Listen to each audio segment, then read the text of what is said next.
kembali lagi bersama saya Safira Putri Krisnitya dalam program Bincang Sore. Pada kesempatan kali ini, topik yang akan kita bahas adalah seputar kesenian dan kebudayaan. Kesenian merupakan ujung tombak bagi penguatan karakter anak.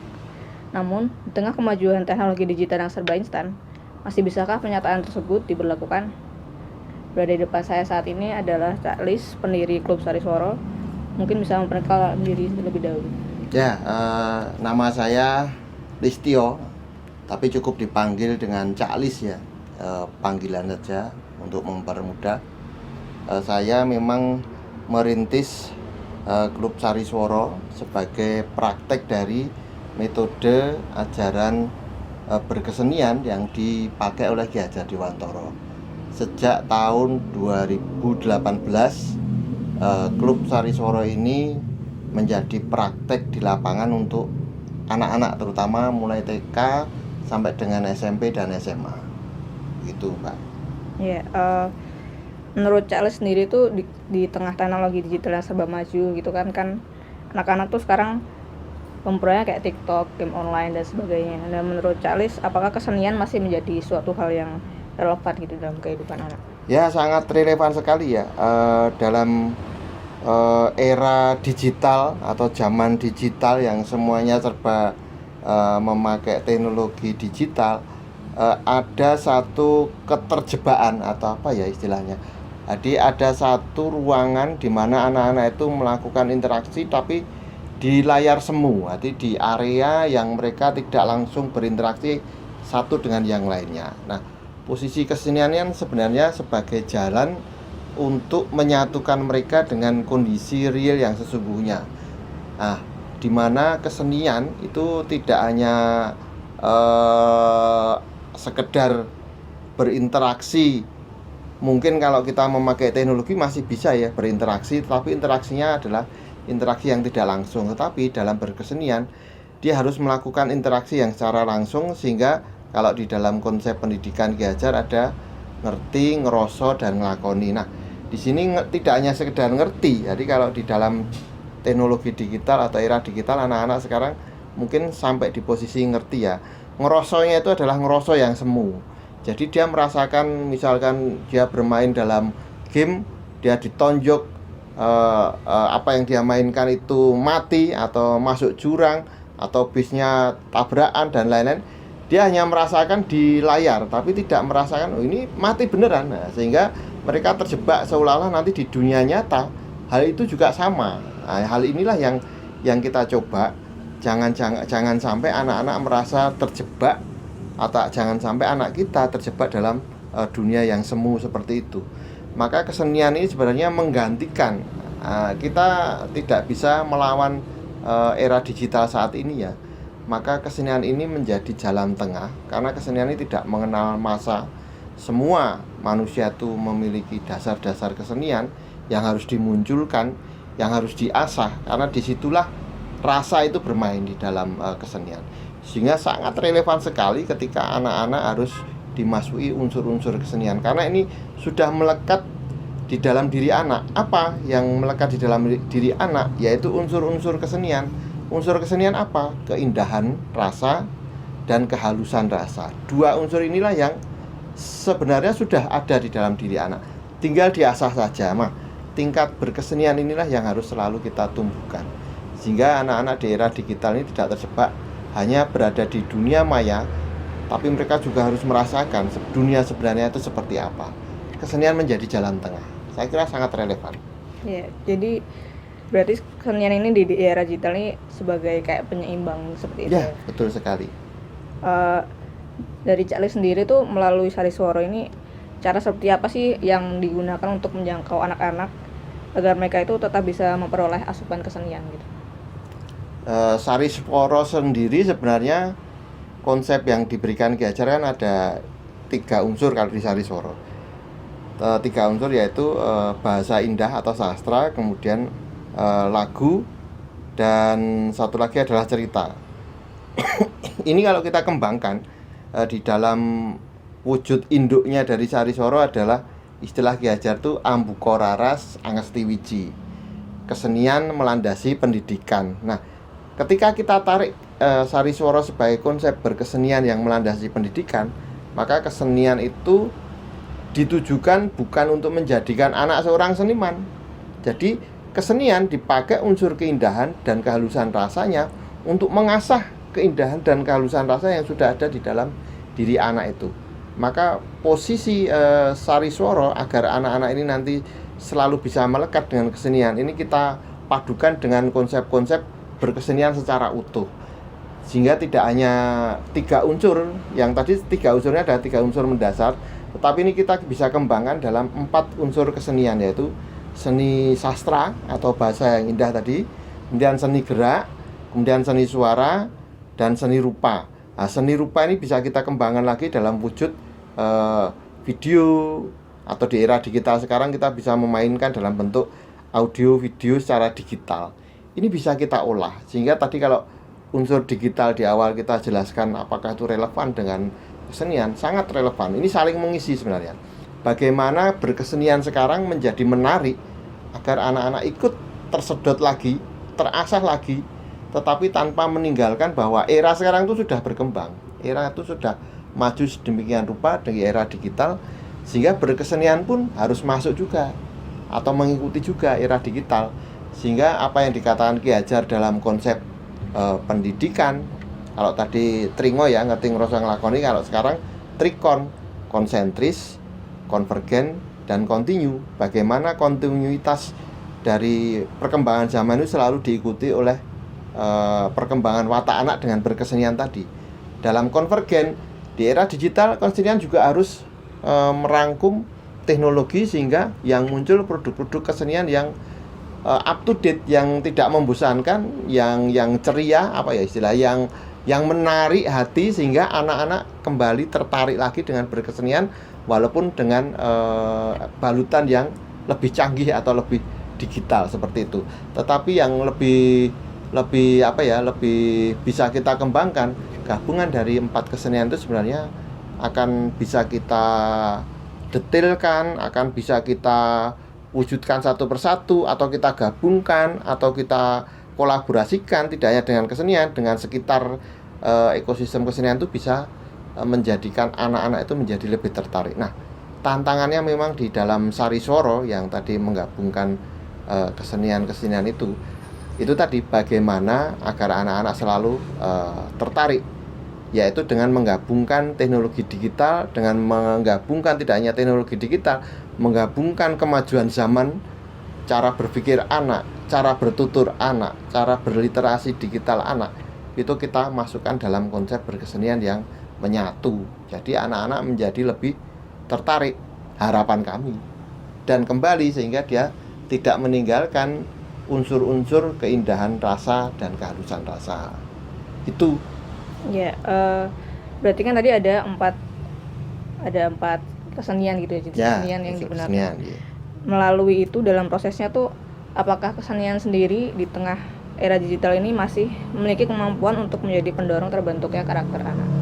Oh ya, sangat karena dasar-dasar dari karakter anak kan dari, kalau kita bicara budi pekerti, jelas yang kita tembak adalah budi pekerti luhur. Kalau sekarang di Kemendikbud dikenal dengan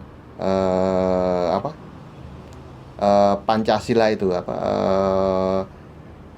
atau katakanlah sebagai watak-watak yang terserap atau disarikan dalam wujud dasar-dasar Pancasila. Di antaranya yaitu gotong royong. Kemudian yang paling dasar lagi adalah toleransi yang paling mendasar. Kalau di Jawa kita kenal dengan tepo sliro ya. Nah, karakter yang kita tarik dari situ, yang kemudian diolah oleh kesenian, itu sebenarnya kan mengarah pada karakter yang halus, karakter yang baik. Itu sebenarnya sudah terbawa. Jadi kalau anak lahir itu, dalam teori Ki Hajar, beliau mengatakan bahwa anak itu sudah memiliki 2 watak bawaan. Watak bawaan itu ya bukannya watak buruk ya, tapi memang ada watak-watak anak itu yang memiliki kecenderungan untuk berbuat hal yang melanggar, atau berbuat hal yang seperti vandalisme, misalkan ngorek-ngorek tembok atau ngorek-ngorek sesuatu. Itu watak dasar, setiap anak rata-rata ada. Tetapi bagaimana watak itu bisa ditekan? Yang menekan siapa? Yang menekan watak baik. Nah, bagaimana watak baik itu bisa menekan watak buruk? Maka harus dikuatkan keindahan rasanya. Karena dalam keindahan rasa itu anak-anak, atau ditambah lagi dengan kehalusan rasa, anak-anak akan bisa menekan hal-hal yang watak-watak yang baik tadi itu, yang kecenderungannya adalah sesuatu yang menyukai keindahan. Jadi kalau saya melihat misalkan ya melihat saya tidur, ibu saya sedang nyapu, jadi watak keindahannya bagaimana? Ketika dia terasa watak keindahannya lebih tebal dan kehalusan rasa, dia akan muncul rasa, kok nggak enak ya, saya tiduran kok ibu saya menyapu, mbok saya ganteni ibu nyapu, dan seterusnya.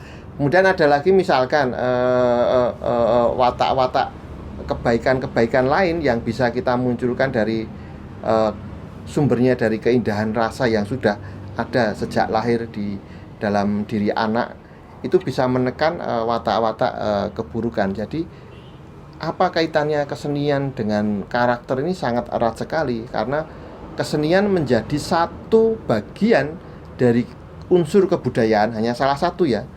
Memang kesenian itu hanya salah satu dari unsur kebudayaan, tetapi yang paling melekat dengan jiwa, yang paling bisa melekat rasa tadi, yang bisa merubah rasa dengan cepat, dengan langsung, itu ya berkesenian tadi. Karena dengan berkesenian itu yang ditembak itu adalah keindahan dan kehalusan rasa.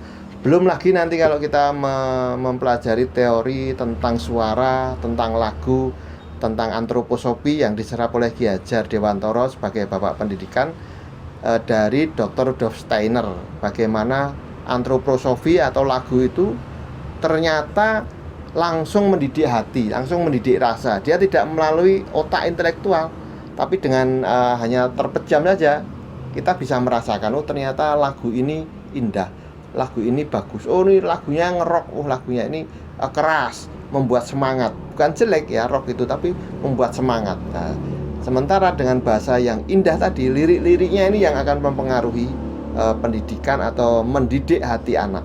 Contohnya misalkan di usia-usia tertentu anak-anak belum memahami tentang arti-arti pendidikan orang dewasa, tetapi dia sudah di unsur-unsur liriknya itu sudah diajari. Jadi ini seperti kesenian atau lagu itu bisa memiliki dua sisi mata pisau yang tajam ya. Yang satu bisa mengasah kebaikan, yang kedua sisi yang lain justru bisa menambah atau menebalkan watak-watak buruk anak. Contohnya anak belum saatnya mendengarkan lagu dewasa, tapi dia sudah, misalkan dia kalau dikenalkan kemana-mana dia mendengarkan lagu Bojo Galak, maka yang muncul liriknya bojo galak, atau kalau bahasa Indonesia kan istri yang galak, istri yang pemarah, maka yang muncul di otaknya rekamanan itu. Tapi kalau di usia kecil yang dia masukkan adalah bagaimana dia tahu lagu tentang sopan santun, tahu terima kasih, nderek langkung kalau Jawa budayanya, kemudian nyuwun tulung atau minta tolong, terima kasih, maaf, dan seterusnya. Itu dibuat lagunya dan dimasukkan di usia anak. Maka yang ketonto terekam itu adalah lirik-lirik yang indah itu. Nah, ini bagaimana kesenian itu bisa membentuk karakter anak itu sedemikian rupa, memiliki kekuatan yang besar dibandingkan dengan unsur kebudayaan yang lain. Karena kesenian itu dikatakan Ki Hajar langsung atau paling dekat dengan jiwa dari seseorang. Begitu. Iya, berarti sebagai salah satu unsur budaya yang paling mungkin bisa mehalus rasa kayak gitu. Sebenarnya dari Sariswara sendiri tuh ada misi tersendiri nggak sih dalam melestarikan kesenian pada anak? Ya jelas, arti misinya memang kesenian yang dimanfaatkan dalam metode Sariswara itu kembali ke yang tadi ya, bukan dalam rangka menjadikan seseorang itu sebagai seniman. Dikelak menjadi seniman itu bukan maksudnya seperti itu. Walaupun nanti kalau dia kelak ternyata dia menjadi seniman, tidak masalah, dan itu menjadi takdirnya dia, atau menjadi keterampilannya dia, atau menjadi sebuah kemampuan yang dia miliki untuk melakukan kesenian. Tetapi prinsip berkesenian yang dipakai untuk mendidik anak di dalam pendidikan itu bukan untuk menjadikan seseorang kelak sebagai seniman. Maka tujuan-tujuan dari Sariswara itu sebenarnya untuk itu. Bagaimana kesenian itu bisa kita dorong, kita kembangkan sedemikian rupa kita buat katakanlah, maka kami mendirikan laboratorium ya, kita buat penelitian karena tidak semua kesenian itu bisa. Maka tadi kita sampaikan juga, Ki Hajar wanti-wanti ini seperti dua mata pisau belati ya, bisa menebalkan watak yang baik, budi pekerti luhur, tapi juga bisa menebalkan watak yang buruk. Padahal kita pengen watak baik ini yang menang, niat baik yang selalu menang, dilandasi pertama niat baik. Satu-satunya pendidikan yang bisa masuk ke niat baik seseorang, yang bisa mendidik niat baik seseorang itu ya kesenian ini. Maka misi kami di Sariswara, bagaimana kesenian itu bisa dipakai untuk mendidik budi pekerti, karakter anak. Lebih dari itu, bisa mendidik yang pertama kali adalah niat baik seseorang, sehingga yang dia munculkan setelah niatnya itu selalu baik, maka yang dia munculkan dalam semua tindakannya adalah kebaikan. Dan yang kedua adalah kebermanfaatan.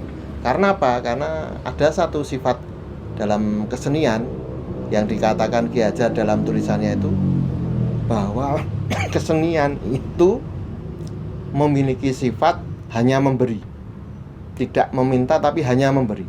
Jadi kalau orang melukis, orang menciptakan karya seni itu, dia pengen orang lain menikmati, karena dia menikmati sendiri sudah selesai. Tetapi ya seperti kalau kita mendengar cinta itu cukup untuk cinta, sebenarnya hanya untuk cinta itu cukup. Seni itu sebenarnya diberikan untuk orang yang melakukan karya seni itu sudah selesai. Maka yang dia munculkan keindahannya itu untuk orang lain. Maka ada satu watak dari seni itu, memberi. Maka ketika kita mengambil hikmahnya, tujuan utama dari Sariswara yaitu mengembangkan kesenian yang dipakai untuk mendidik budi pekerti atau karakter anak yang luhur, menebalkan itu. Lebih jauh lagi untuk mendidik niat baik. Bagaimana semua manusia yang mendapatkan pendidikan kesenian melalui Sariswara, yang pertama dia sudah memiliki atau terasah selalu niat baiknya, sehingga yang muncul selalu ya niat baik, tidak pengen rekor-rekor dengan niat yang lain, tapi tujuannya selalu baik. Nah, ketika tujuannya selalu baik, maka dia akan mengembangkannya dalam tindakan-tindakan melalui bimbingan dari karakter dia yang baik lewat kesenian. Jadi dua tembakannya. Itu munculnya Sariswara. Iya, berarti kesimpulannya kesenian ini walaupun di tengah kemajuan teknologi digital, mereka justru berperan sebagai jalan tengah penyeimbang yang berjalan beriringan gitu ya, untuk istilahnya memperhalus rasa anak di tengah kemajuan digital. Dan tadi juga ada perkataan dari Ki Hajar Dewantara, Ambuka Laras Astiwiji, kesenian itu menjadi landasan dari pendidikan gitu. Jadi diharapkan melalui kesenian ini anak tidak harus menjadi seniman, tapi bisa menumbuhkan karakter yang baik dan bisa memiliki niat yang baik untuk menuju kebermanfaatan gitu. Ya, betul sekali. Jadi kesenian dipakai untuk menyeimbangkan pendidikan intelektual. Ada pendidikan intelektual, maka kita juga harus menyeimbanginya dengan pendidikan watak kebaikan, atau kalau sekarang terkenal dengan pendidikan karakter. Apa pendidikan karakter itu? Tidak melalui sekedar pembiasaan yang begitu saja, tetapi dengan kesenian. Jadi penyeimbang, sehingga paralel ada antara intelektual dengan karakter yang baik itu menyatu. Saya kira itu. Ya, mungkin seperti itu saja. Terima kasih Cak Lis. Ya, sama-sama. Terima kasih.